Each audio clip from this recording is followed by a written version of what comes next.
उत्तर प्रदेश की 2 सीटों पर पूरे देश के लोगों की निगाहें टिकी हुई हैं।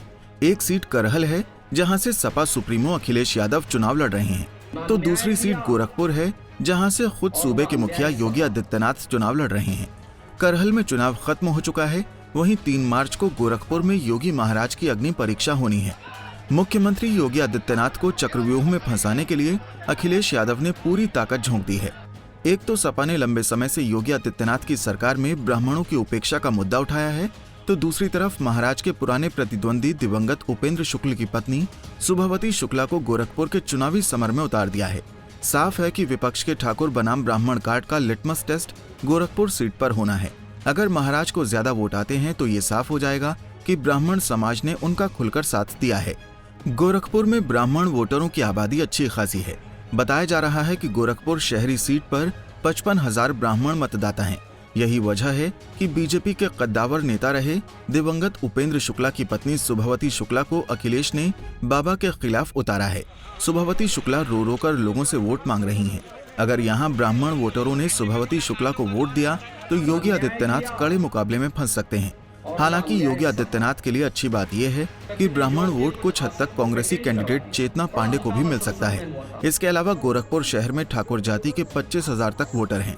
बताया जा रहा है कि ठाकुरों के वोट मुख्यमंत्री योगी आदित्यनाथ के ही पाले में जाएंगे। वहीं इस सीट पर वैश्य समाज के 45,000 वोटर भी नतीजों पर असर डालते हैं। बताया जा रहा है कि राधा मोहन दास अग्रवाल का टिकट कटने से वैश्य वोटरों में थोड़ी बहुत नाराजगी है, लेकिन वैश्य वोटरों का बड़ा हिस्सा भाजपा के पक्ष में ही मतदान कर सकता है। वहीं गोरखपुर सदर सीट पर सबसे अधिक कायस्थ जाति के वोटर हैं।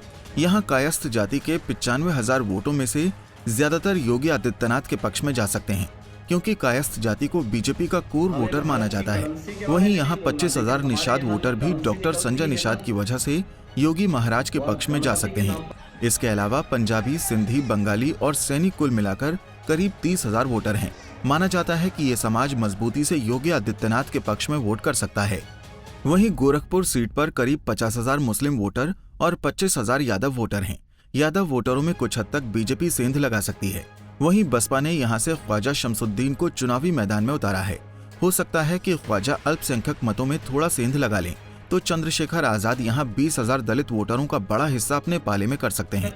जातीय समीकरण के लिहाज से अगर ब्राह्मण वोटरों का 30% भी योगी आदित्यनाथ के पक्ष में गया तो यहां से एक बार फिर भगवा ब्रिगेड निकल सकती है। गोरक्षपीठ की इस इलाके में ऐसी पकड़ है कि जाति से ऊपर उठकर भी मतदाता यहाँ के महंत योगी आदित्यनाथ के पक्ष में वोट करते हैं।